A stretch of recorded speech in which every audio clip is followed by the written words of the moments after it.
It's usual around this time of year for newspapers to carry a stock photograph, that of sailors with plump turkeys slung over their shoulders coming ashore on their Christmas leave. Now, it's a sad picture. It always makes me cry, for the biggest regret I have in my life is that I've never had the pleasure of coming home for Christmas. I never could come home for Christmas.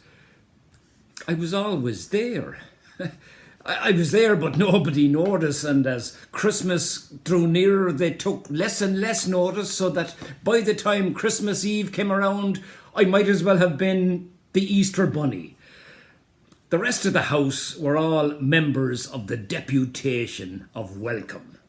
And whenever a knock came to the door, they dropped everything, hammers, holly, brown paper parcels and plum puddings, and rushed headlong into the hall. Now, sometimes it was the man with the milk, sometimes the boy with the potatoes, and sometimes it was me. And though there be a glow on my cheek and snow on my collar, they never kissed me tremulously and told me, "Come in, you must be frozen." No, they told me I should have been ashamed of myself, that I should have used my latchkey or gone around to the back. You see, they weren't waiting for me. They had me all the time. They weren't going to fuss over me, bless your heart, no. No, they were waiting for the prodigals. Those members of the family who had achieved esteem and affection by going away and who would now reap glory by coming back again. No man is a prophet in his own house until he comes home for Christmas.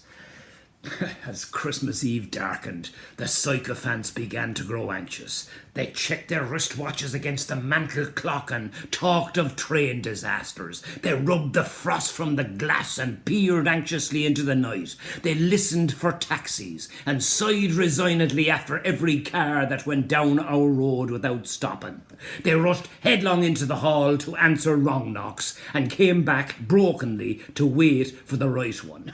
And when the right one came at last, it was then that the real ceremony began. They stood back and admired him from every angle. They turned him round and flattered his every aspect. They embraced him with flowery arms, knocked the snow from his hat and wept on his collar. They fought for his smiles and exchanged wordless votes of thanks. He had honoured the home of his forefathers by coming back to it, and his very presence was a guarantee of a happy Christmas. My job was to take his coat for him, to carry his bags upstairs for him, to put a fresh hot water bottle in his bed for him, to warm my slippers for him, and thereafter to efface myself as much as possible. The conversation followed a beaten track and was geared to adulation. "Oh, can't have been easy getting away. Christmas Eve is a dreadful time for travelling. I think you're looking stouter." Had it been you or me, they would have said fatter. "Maybe you'd like a little drop of sherry, or maybe a little nip of whiskey, or maybe you'd rather wait and have something to eat first." Why all the maybes? And why call it a little nip? I get the little nips if I get anything, and the way things are shaping, I'll get shag all this night. Get up and give your brother the chair. Run out and stick the kettle on. Bring down his pyjamas and air them. His pyjamas. Prodigals who come home for Christmas are always insultingly well dressed. Another slap at the lads of the village. If a prodigal isn't well dressed, he doesn't come home. He sends a telegram, unavoidably detained at the last minute, and sweats it out in the digs.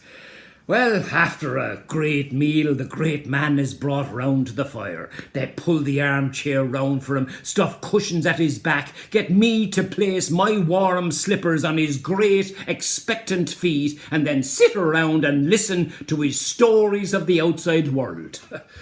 Later, the deputation escorts him to his bedchamber. They fluff his pillows for him, plug in the electric fire for him, draw the blinds for him, and ask if he has everything. He has everything but the family silver and could have that for the asking. Christmas dinner, and he's still a very important person and gets the second helping of stuffing. But his His situation declines rapidly thereafter, and by supper time, he has to reach for the salt. Stevens is mourning, and the decline has definitely begun to set in when he's obliged to lace his own boots, and his situation deteriorates rapidly after that, so that by supper time he has been flatly contradicted once and elbowed away from the fire twice. we make him feel so much at home he might never have left it. Had I the full week at him, I might have made a new man of him. But I never got the full week, for he was always gone again before the turkey was picked clean, and in departing he played his trump card and won the final round as the deputation packed his bags for him, fell on his neck, and then wept and waved him up the street and gone in a taxi. There's something very precious about remaining in one place all your life. But it has some disadvantages. It gives you mental barnacles and prevents those who are nearest and dearest to you from seeing you for the magnificent person you really are. I'm a little old now for a life before the mast, but if ever I've considered running away from home and joining the Navy, it isn't that I wanted to leave home. It's that I wanted to come home for Christmas.